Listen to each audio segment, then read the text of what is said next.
이게 그 세 번째 토론 순서입니다. 그 기후위기 비상행동이 전달했던 4대 주요 정책 요구에 대한 각 당의 입장을 들어볼 텐데요. 4대 정책 요구는 첫 번째로는 국회가 기후위기 비상선언을 결의할 것, 두 번째로 기후위기 대응법을 제정할 것, 세 번째로는 기후위기 대응을 위한 국회 특별위원회를 구성할 것, 그리고 네 번째로는 이를 위한 그 예산 편성 법제도를 강구해서 기후위기 대응의 기반을 조성할 것, 이렇게 네 가지였고요. 정식 선거 운동이 시작되기 전에 예비 그 선거 운동 기간이었는데요. 저희가 이렇게 그 평가를 하고 기자회견도 했습니다. 보시면 일단 그 다 전달이 된 건 아니었고, 이때 그 출마가 확실시 되는 정당을 중심으로 그 질문을 했다는 걸 좀 양해 부탁드리고요. 보시면은 더불어민주당은 정책 통일했지만은 의지 박약, 미래통합당은 응답도 없었고, 기승전 탈원전 정책 폐지도 굉장히 어렵습니다. 이것만 강조를 하셨고, 정의당은 타의 모범, 민중당은 분발 기대, 국민의당은 한참 부족, 녹색당은 타의 모범, 이렇게 평가가 되었습니다. 여기에 대해서 억울하다는 당도 있을 수 있고요. 뭔가 좀 해명을 하고 싶다 이런 분들도 있을 것 같고, 근데 오늘 안 나오신 당들도 있지만 오늘 나오신 정당들은 어떻게 해명 내지는 그 자평을 하고 싶다는 말씀, 그 다음에 이 4대 요구가 정당하고 필요하다고 보는지, 그리고 그렇다면 20대 국회에서 어떻게 실현을 하기 위해서 노력을 할 수 있을 것인지, 그렇게 좀 말씀 부탁드리겠습니다. 각 정당별로 2분씩 부탁드리겠습니다. 이번에는 정의당부터 해야겠네요. 그런 건가요? 네네. 예, 그러겠습니다. 일단 저희는 이제 밑으로 있을까요? 그럴까요? 밑으로 내려가긴 했습니다만 타의 모범이라고 평가를 해주셨습니다. 일단 좋은 평가해 주신 것에 대해서 굉장히 감사하다는 말씀을 전해드리고 싶고요. 일단 4개 건과 관련해서는 이제 국회에서 기후 비상선언 결의안을 통과시켜야 된다. 저희는 이미 이제 제출을 했는데, 저희가 지금 원내 사실 국회의원이 6명밖에 없는 굉장히 작은 정당입니다. 그러다 보니까 통과시키기 위해는 턱없이 부족한 상황이고요. 21대 국회에서는 여러분들이 많이 좀 성원해 주시면 좀 더 이게 통과시키는 것에 저희가 더 적극적으로 노력할 수 있을 것 같습니다. 기후위기 대응법 저희 적극 동의하고요. 특히 건설 문제, 그리고 탈탄소로 가기 위한 여러 가지 기반을 마련해야 된다. 저희는 적극적으로 다 동의하는 내용입니다. 한 가지 더 보충하고 싶은 것이 있는데요. 지금 두산중공업 문제로 굉장히 그 논란이 굉장히 뜨겁습니다. 지금 일각에서는 이것이 정부의 탈원전 정책 때문에 이런 일들이 생긴 거다라고 하고 있습니다만은, 이미 언론에 많이 나와 있는 것처럼 이 두산중공업은 원래 핵발전소로부터 얻는 수익보다 석탄발전소로부터 얻는 수익이 훨씬 더 많은 데입니다. 지금 당장 1조를 빌려줬는데 올해 안에 또 추가로 4조 원의 빚을 갚아야 되는 상황입니다. 이걸 어떻게 할 것인지, 사실은 저는 정의로운 전환의 해법이 필요한 시기라고 봅니다. 이미 지금 1,000명에 가까운 지금 두산중공업 노동자들이 이제 명예퇴직을 요구받고 있는 상황이고요. 이것이 이제 밑에 있는 하청업체라든가 인근 그 중소 상인들 또는 이제 지역사회까지 펼친다면은 굉장히 사회적인 파장이 클 겁니다.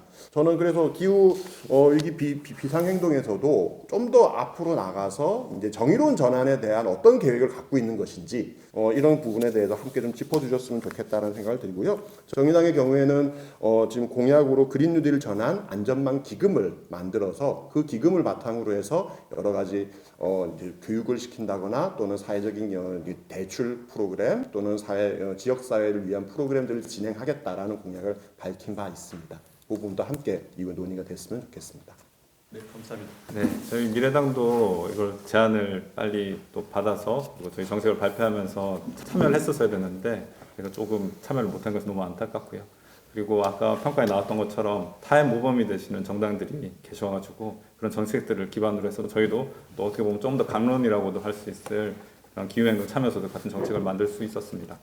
그리고 아까 말씀하신 것처럼 기후위기 비상행동의 4대 요구는 앞에 말씀드린 그 타의 모범이 되는 정당들과 더불어서 이 기후위기가 실제적인 위기라는 것을 딱 그 틀을 만들어주는 기본적인 과정이라는 생각이 들고, 이런 위기의식이 없는 상태에서는 어떤 행동을 만들어낼 수 있는 그런 실질적인 솔루션은 나올 수 없을 거라고 생각합니다. 그럼 기본이 되는 제안들이기 때문에 이것에 대해서 당연히 찬성할 수밖에 없고, 네, 그것에 대해서 미래당도 뭐 10분 동의하고 함께 하고자 하는 의지가 있습니다. 그리고 아까 앞에 정의당에서 이제 본부장님이 네, 의원이 6명밖에 없는 정당이라고 하셔가지고 죄송합니다. 네, 죄송합니다. 그런 네. 배부른 말씀해주시면 죄송합니다. 저희 네. 배가 더 고파집니다. 그런데 정말 말씀하신 것처럼 6명 너무 적습니다. 정말 더 많은 우리 기후 의원들이 국회에 들어가야 되고, 미래당도 국회에 들어가서 기후 의원으로서 함께 하도록 하겠습니다. 네, 민중당 부탁드립니다. 네. 그 민중당은 분발 기대로 평가를 받았는데 더 분발하겠습니다. 네. 먼저 그 4대 요구안에는 당연히 동의를 하는 바이고, 이제 구체적으로는 뭐 정의당이나 녹색당에서도 이야기하듯이 2030년까지 50% 탄소 배출 50% 절감, 그다음에 2050년까지 무배출을 만들어야 한다고 저는 주장을 합니다. 그 사실 뭐 넷째로 이야기를 하는 경우도 있지만, 이것은 좀 그 탄소 처리하는 방식 과정에서 실제 세워 나가거나 이런 여러 가지 한계들이 있기 때문에 배출 자체를 없애는 과정으로 가는 게 전 맞다라고 하는 생각을 덧붙이고 싶고요.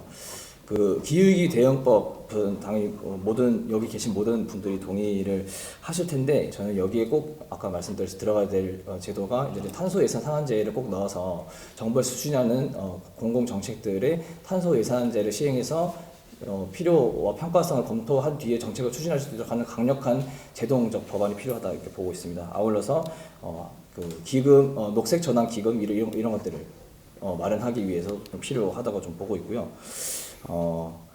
그 특별위원회 같은 경우에는 그 국회에 있는 수많은 상임위원회, 특별위원회에 아까 얘기했듯이 그 탄소 예산 이런 것들 또 그 기후위기에 대응할 수 있도록 하는 여러 가지 권한들을 특별위원회에 많이 부여를 해서 제동을 실제 걸 수 있는, 국회 내에서도 제동을 걸 수 있는 제도들이 좀 필요하다라고 생각을 좀 하고 있습니다. 아울러서 그 예산 편성과 법제도와 관련해서도 말씀을 드렸듯이 탈탄소 사회로 나아가기 위해서 좀 그것들이 좀 필요하다고 당연히 보여지는 거고, 구체적인 예산 마련과 이런 것들을 아까 얘기 드렸던 기후위기 대응법 안에 많은 것들을 포괄해서 특별법 형태로 만들어야 된다 이렇게 주장을 하고 있습니다. 이상입니다. 네, 대한민국당은 기후위기 비상행동의 정책들에서 동의를 전적으로 동의했습니다. 더 나아가서 저희는 이 제안하시는 것들이 사실상 실제로 우리가 기후위기가 해소됐을 때 사회를 어떻게 만들고 얼마나 빨리 만들 것이냐 관점에서 봤었을 때는 굉장히 소극적인 행동이라고 사실상 꼬리 정도에 해당하는 그런 제안들이거든요. 꼬리를 흔들어 가지고는 몸통이 움직이지 않습니다. 실제로 저희가 대한민국을 바꿔서 새로운 대안적인 기술과 새로운 사회를 만들어 가면서, 그리고 전체를 최소한 10년 안에는 현재의 문제점을 완전히 해소하는 형태의 방식으로 이 문제를 돌파해야 된다고 생각합니다. 저는 이제 물리학을 전공을 했기 때문에 이 관련된 기술들에 대해서 상당히 많이 전문 지식을 가지고 있는데요. 현재 화력발전이라는 발전소, 원자력발전소는 이제 이산화탄소 그리고 바닷물의 열교환을 통해서 원자력 에너지가 바다로 들어가서 온도를 올피는 이런 문제들이 있는데, 그 단위는 에너지로 보면은 기가와트 또는 테라와트 단위의 상황에 해당하고요. 자동차 또는 가정용 연료는 킬로와트 단위에 해당하고, 개인 통신에 대한 것들은 수십 와트 단위의 에너지에 해당합니다. 각각의 에너지 규모에 따라 가지고 현재 지구상에 나와 있는 여러 가지 기술들은 거의 완성된 기술, 그 각각의 그 에너지 단위들을 대체할 수 있는 기술들이 다 와 있다고 할 수 있습니다. 그래서 그런 부분들을 저희 대한민국당에서는 정부하고 과감하게 투자를 통해 가지고 새로운 기술들이 현재의 기반 시설들과 사용 환경들, 습관들을 바꿀 수 있도록 최대한 노력을 해 가지고 실제로 변화가 일어날 수 있도록 하겠습니다. 감사합니다. 네, 감사합니다. 녹색당이요? 네, 녹색당도 타의 모범이었죠. 네, 평가해 주셔서 감사드리고요. 그리고 좀 더 나아가서 이런 요구들도 있었으면 좋았겠다 싶은 것이 있습니다. 정의당 6석 있다고 말씀하셨는데요. 국회에서 그 6명 모두가 기후 국회의원으로서 활동을 하셨었는지, 그리고 지금의 당선이 유력화되는 앞순위 후보들이 과연 모두가 다 기후 국회를 위해서 사생결단의 마음으로 국회 활동을 할 수 있는 정도의 스피커들인지에 대해서 이 부분 정의당뿐 아니라 지금 이 자리에 없는 유력 정당들도 저는 이 부분에 대한 진지한 검토 필요하다고 생각하고 그 요구를 기후위기 비상행동에서 꾸준히 좀 해주셨으면 하는 생각도 좀 있습니다. 국회에 가서 실제로 예산을 만들어내고 하는 것도 좋지만 저는 시민 진영에서 분명히 할 수 있는 다양한 상상들이 있을 것이라고 생각을 합니다.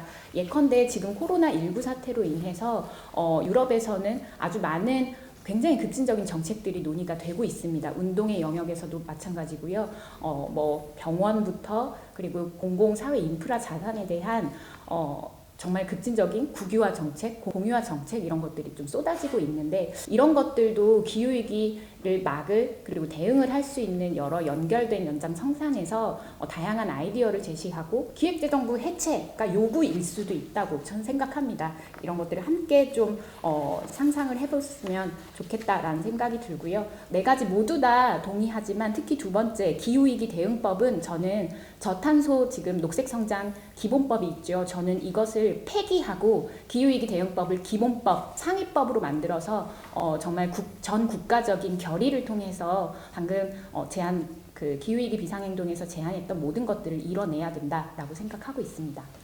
네, 다 말씀 잘 들었고요. 기후위기 비상행동의 4대 정책 요구는 굉장히 타당할 뿐만 아니라 그것만으로도 부족하다라는 말씀 많이 해주셨습니다. 근데 6명이 많으냐 적으냐라는 얘기도 나왔지만 이런 4대 요구가 실현이 되려면 상식적으로 300명의 국회의석 중에 과반 이상이 동의를 해야 되는 것 아니겠습니까? 그래서 오늘 나와주신 분들 정당을 포함하여 더욱더 분발하고 자극을 하고 좀 뭔가 좀 엄청난 압박을 하지 않으면 사실 쉽지 않다 그런 좀 생각은 좀 들고 말씀을 드리겠습니다.